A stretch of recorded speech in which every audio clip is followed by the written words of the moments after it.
मोदी शाह के सामने झुके मोहन भागवत। जेपी नड्डा बने रहेंगे अध्यक्ष। बीजेपी अध्यक्ष को लेकर मोहन भागवत की नहीं चली।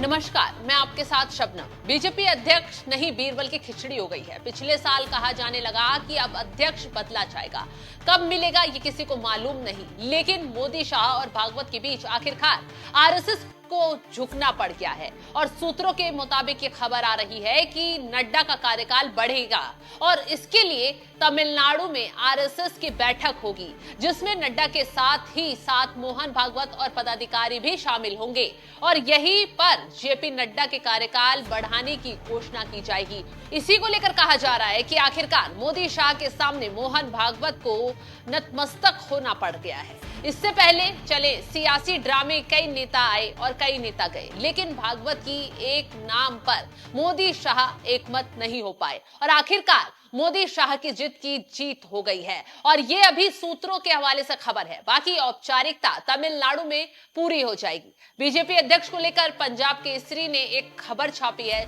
जिसके मुताबिक बीजेपी के अध्यक्ष जेपी नड्डा को 21 से 23 मार्च के बीच आरएसएस की एक अहम बैठक में शामिल होंगे, जिसमें मोहन भागवत, दत्तात्रेय होसबोले और बीजेपी समेत कई संगठनों के शीर्ष नेता भी शामिल होंगे। जानकारों का कहना है कि इस बैठक में नड्डा के कार्यकाल को बढ़ाने पर विचार किया जा रहा है। इससे आप समझ सकते हैं कि कैसे मोदी शाह के सामने मोहन भागवत झुक गए हैं।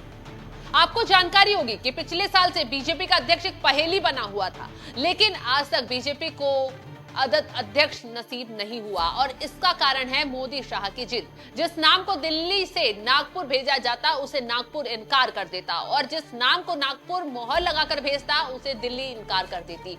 इसी कश्मकश में बीजेपी अध्यक्ष चल रहे हैं, लेकिन आखिरकार मोहन भागवत को ही सरेंडर करना पड़ा है। सूत्रों की माने तो बीजेपी और संघ के बीच नए अध्यक्ष को लेकर सहमति नहीं काफी दिनों से बन पा रही थी। बीजेपी चाहती है कि उसे एक ऐसा अध्यक्ष मिले जो नड्डा की तरह संतुलित और कुशल प्रशासक हो। मतलब ये कि वो मोदी शाह की हर बात माने, जैसे नड्डा जी मानते हैं।